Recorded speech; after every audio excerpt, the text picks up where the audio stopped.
మరో ప్రశ్న, ఉత్తమ గురువుల్ని ఎలా గుర్తించాలి? వారు జ్ఞానవంతులా కాదా ఎలా తెలుసుకోవాలి? ప్రీవియస్ వీడియోస్లో కూడా దీని గురించి చెప్పాను. మొట్టమొదటిగా గురువుకు ఉండేటువంటి లక్షణాలు ఏంటంటే, వీళ్ళు ఈ ప్రపంచంలో దేన్ని తిరస్కరించరు, ఏ వ్యక్తిని తిరస్కరించరు, ఏ జ్ఞానాన్ని తిరస్కరించరు, ఏ విగ్రహాన్ని తిరస్కరించరు, అంతా ఒకటే అనే భావన కలిగి ఉంటారు. వీళ్ళు ఎప్పుడు కూడా, ఇప్పుడు సపోజ్ విగ్రహారాధన చేసేవారు వచ్చారనుకుందాం ఒక గురువు దగ్గరికి. ఆ విగ్రహారాధన గురువు చేయడు, కానీ వచ్చేవారు చేస్తూ ఉంటారు. కానీ గురువు ఏం చేస్తాడంటే దానికంటే ఉత్తమమైన దాన్ని తెలియజేస్తాడు. అంటే విగ్రహారాధనని గురించి నెగిటివ్గా ఏమి చెప్పడు. దానికంటే ఉత్తమమైన దాన్ని పట్టుకున్నప్పుడు ఆటోమేటిక్గా విగ్రహారాధన అనేది పోతుంది. ప్రారంభ దశలో విగ్రహారాధన అనేది వారి యొక్క మానసిక స్థాయి బట్టి ఆధారపడి ఉంటుంది. ఎందుకు సమాజంలో రకరకాల వ్యక్తులు రకరకాల మానసిక స్థితులు ఉంటాయి. వారి స్థితులను బట్టి వారు ఒక మార్గాన్ని ఎన్నుకుంటారు ఆధ్యాత్మికంగా. అలా మార్గాలు ఎన్నుకోవడంలోనే విగ్రహారాధన అనేది కూడా ఒకటి. గురువు కూడా అంతే, దాన్ని ఎట్టి పరిస్థితుల్లోనూ తిరస్కరించాడు, కానీ మేలుకొలుపుతాడు, జ్ఞానిగా మార్చే ప్రయత్నం చేస్తాడు, సంస్కరిస్తాడు. అలాంటి వాళ్ళే గురువులు. మీకు ఒక ఎగ్జాంపుల్ చెప్తా. రామకృష్ణ పరమహంసది వినే ఉంటారు. ఒకసారి ఏమైందంటే, వివేకానందుడు ధ్యానం చేస్తూ ఉంటాడు రామకృష్ణుడి ఆశ్రమంలో. ఒక అతను విగ్రహారాధనలు చేస్తూ ఉంటాడు. గంటల చప్పుడు మంత్రాలు ఇవన్నీ ఉచ్చరిస్తుంటే చాలాసార్లు అతనికి చెప్తాడు వివేకానందుడు. చివరిసారిగా ప్రతిరోజు ఇలా చెప్పినా కూడా అతను వినట్లేదని కోపగించి అతన్ని విపరీతమైనటువంటి ఆగ్రహంతో అతన్ని దూషిస్తాడు. అప్పుడు రామకృష్ణ పరమహంస పిలిచి వివేకానందుడితో చెప్తాడు, అతని మానసిక స్థితి ఆధారంగా, అతని స్థాయి ఆధారంగా అది అతను ఎన్నుకున్నాడు, అతను దాంట్లో పరవశిస్తున్నాడు. అటువంటప్పుడు మీరు ఎందుకు ఆ మార్గాన్ని వద్దని చెప్తావు అతనికి అని చెప్పి వివేకానందుడితో చెప్తాడు.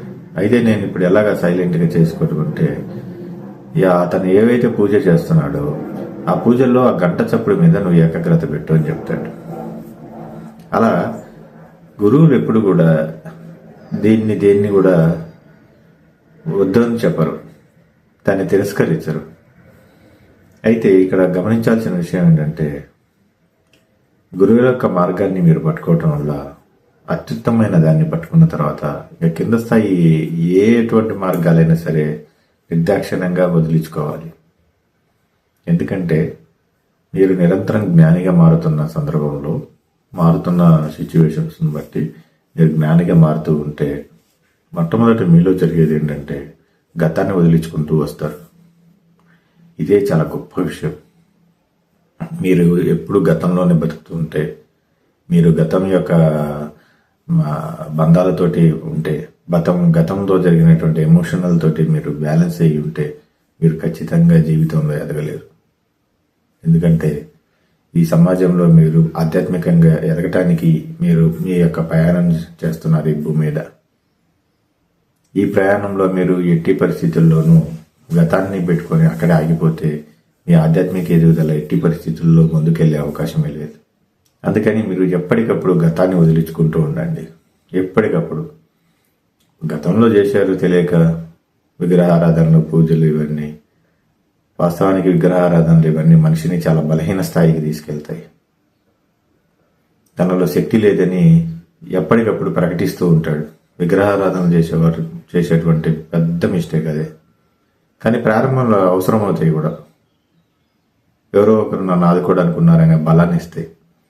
కానీ రాను తను దాని మీద ఆధారపడిపోయి జీవితం మొత్తాన్ని బస్టు పట్టించుకుంటాడు.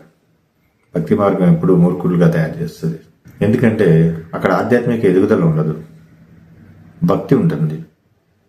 అక్కడ జ్ఞానం వచ్చే అవకాశం లేదు. జ్ఞానం ఎప్పుడు వస్తుందంటే మీరు భక్తి నుంచి దాటినాక వస్తుంది. ఇప్పుడు మీ జీవితంలో ఒక సర్కిల్ ఉందనుకుందాం. ఈ సర్కిల్ లోపల మీ కంఫర్ట్స్ అన్నీ ఉంటాయి. ఇక దాన్ని దాటి రాకపోతే, ఆ సర్కిల్ దాటి రాకపోతే మిగతా ప్రపంచం ఏం తెలుస్తుంది మీకు? ఆధ్యాత్మిక ఉన్నతి ఎలా సాధిస్తారు?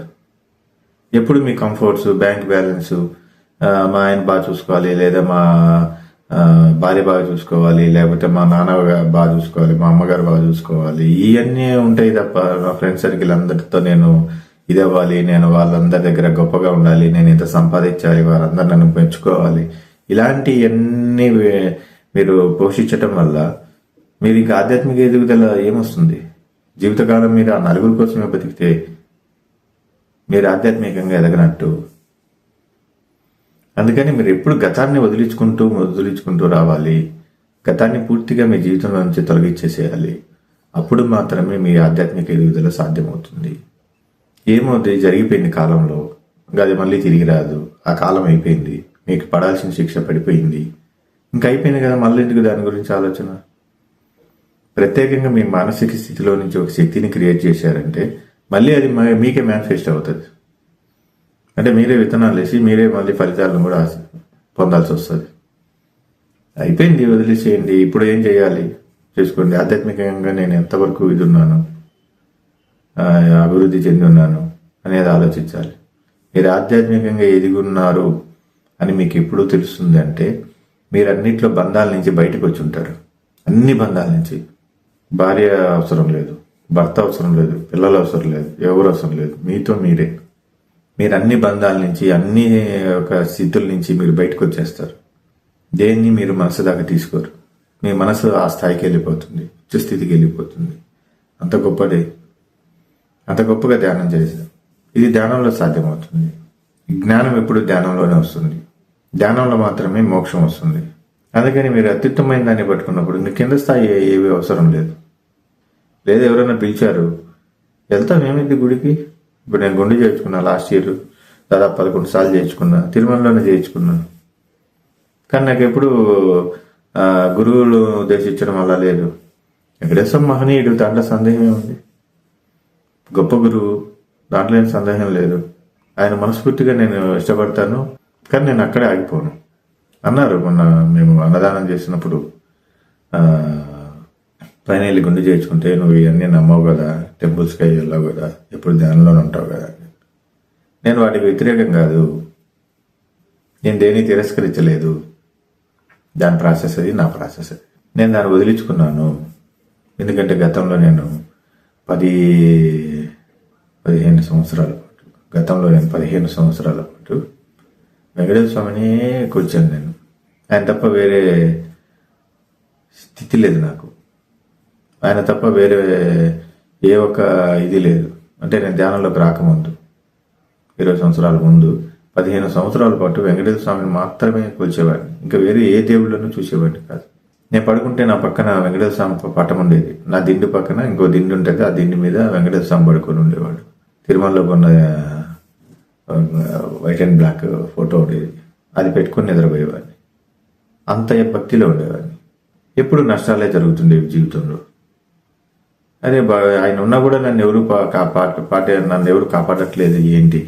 ఆయన అంత నేను ఇష్టపడుతుంటే కూడా అక్కడి నుంచి శక్తి రావట్లేదు ఏంటి? ఎప్పుడు ఆయన నన్ను ఇంకా ఇది చేసుకునేది. వెంకటేశ్వర స్వామి నన్ను ఎప్పుడు కాపాడేది. జరుగుతానే నాకు ఇష్టం లేని అన్నీ జరుగుతున్నాయి, మళ్ళీ రిపీటెడ్గా జరుగుతున్నాయి. ఏం చేయాలి? ఇలా అన్ని సిచ్యువేషన్స్ అనేవి జరిగి కొన్ని కారణాల వల్ల హిమాలయాస్కి వెళ్ళి అక్కడ ధ్యానం తెలుసుకున్న తర్వాత అప్పుడు అర్థమైంది, నేను వెతకాల్సింది నా లోపల, బయట కాదు శక్తిని. శక్తి అంతా నా లోపలే ఉంది. నేను వెతకాల్సింది, నేను పొందాల్సింది శక్తిని లోపల నుంచే అని తెలుసుకున్నాను. అంతే. ధ్యానం చేస్తున్నా. ఈ సృష్టికి మూలమైనటువంటి భగవంతుడు వచ్చి కూర్చున్నాడు. ఇంకంతే. శాంతి ఇచ్చింది. నాకు ఏవైతే సమస్యలు ఉన్నాయో అన్నీ ఎగిరిపోయాయి. వితిన్ 40 days అన్నీ ఎగిరిపోయాయి. అలాగని నేను వెంకటేశ్వర స్వామిని ఏమి ఇది చేయలేదు. ఎప్పుడన్నా వెళ్ళినప్పుడు చక్కగా దండం పెట్టుకుంటాను, గురువుగా ఆయన ఇష్టపడతాను. కానీ నేను అక్కడ ఆగిపోలేదు, అది దాటేశాను.